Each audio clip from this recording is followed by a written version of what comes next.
I bind you, 2020, from doing harm. Harm to others and harm to yourself. Thought that would work. Ladies and gentlemen.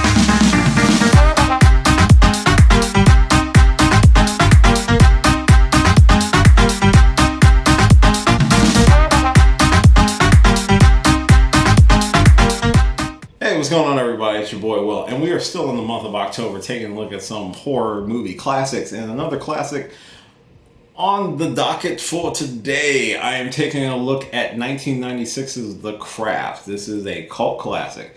If you were in junior, senior year in high school, this is your movie. And I know a lot of people that really love this movie. I haven't seen it in a while, and to be perfectly honest, I only remember the third act primarily. This does start Neve Campbell, who plays one of the four titular main characters of the movie.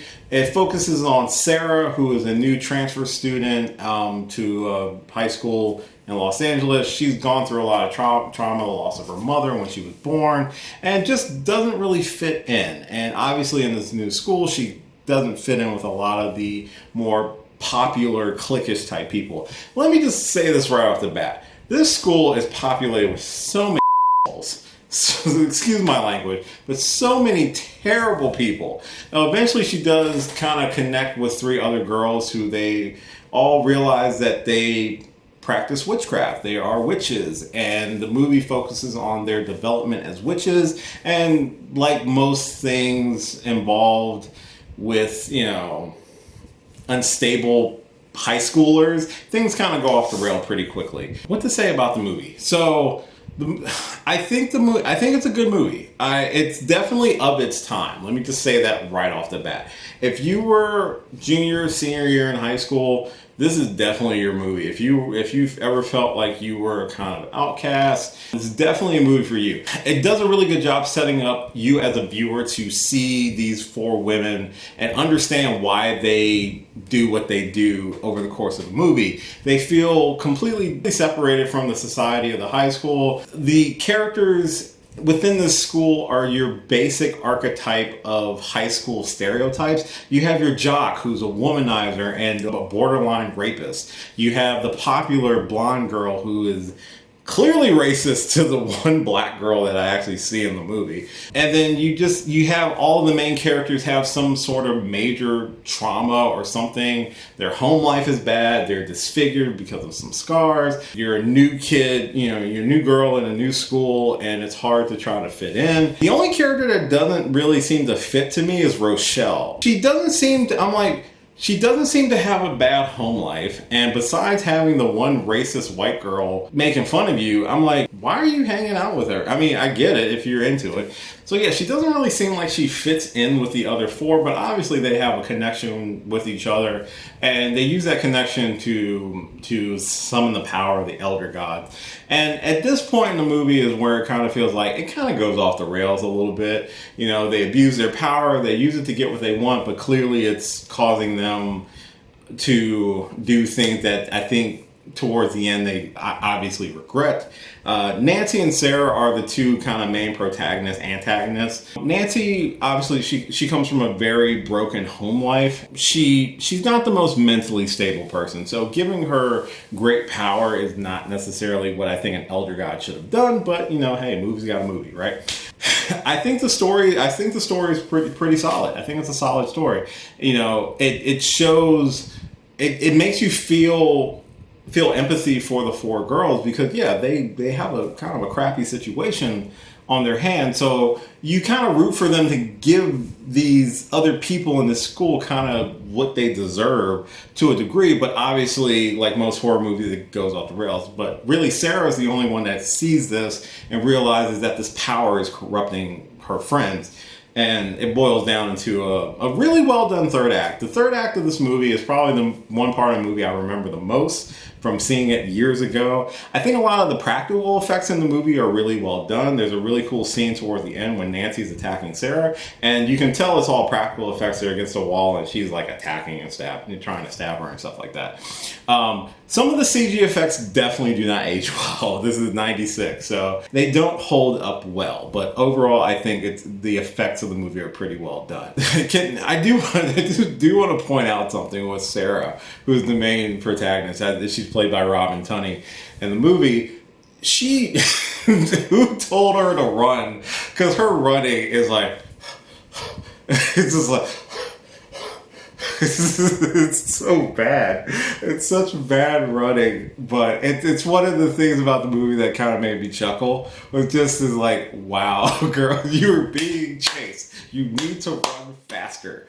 Go. Don't stop doing this swivel head thing. Just go. I think Fairuza Balk, who plays Nancy, I think she does a really good job, and you do feel for her. She clearly goes off of the rails, and it's one of that old saying that absolute power corrupts absolutely. I think I'm butchering the saying. I'm sorry if I am.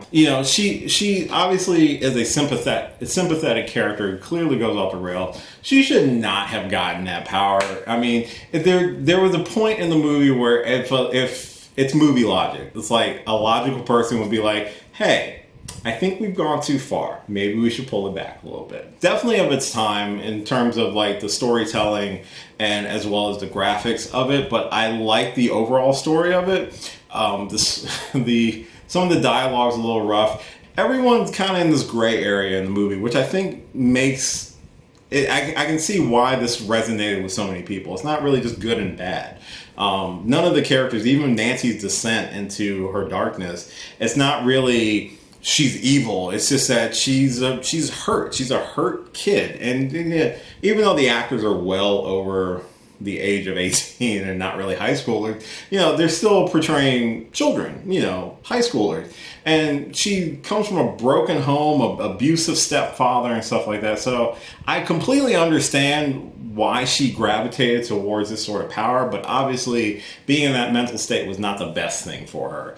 So it's definitely an interesting look at seeing someone who like the pitfalls of trusting untapped power if you're not mentally pure or stable, sort of thing. Does that make sense? I hope that makes sense. I hope people understand what I'm saying.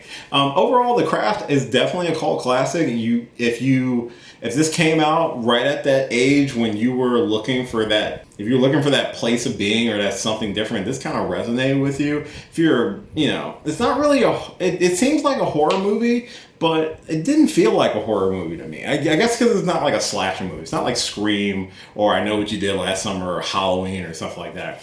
But it's definitely one of those movies that I at the request of checking out. I hadn't seen it in a while, and I don't think I've ever actually watched it all the way through. So this was my first time watching all the way through, and I enjoyed it. I really did enjoy it. I can definitely see why this resonates with so many people. Does it resonate with me as much? Not as much, but it definitely is.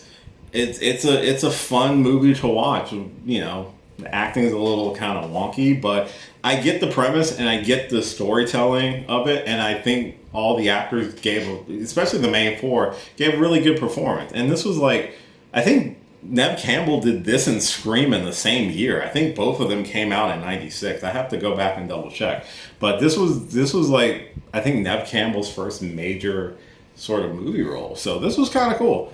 The Craft. I know a lot of people, this is like your go-to top 5 movie. So please comment down below. Let me know what your thoughts are. What do you think about it? What are some of your favorite scenes of the movie?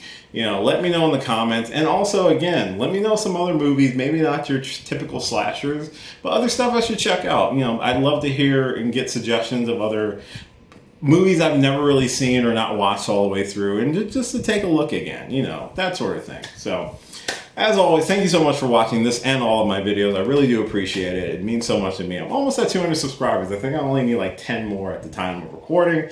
I'm getting old, folks. I'm going to be 37 in like 2 weeks, so yay. Here we go. You can follow me on all the social media listed at the end of the video. Like, share, subscribe to this video, all that fun stuff. If you do enjoy it, I'd love that. see you subscribe to the channel. Share it with your friends. As always, until next time, I'll catch you later. Hey, thanks for watching this video. If you did like this video, why not give me a thumbs up and share it with your friends? You can subscribe to the channel by clicking on my gorgeous little face right over there. You can follow me on all the various social media platforms right below. And last but certainly not least, if you've got a few extra minutes, why not check out one of the lovely videos floating right over here. Later.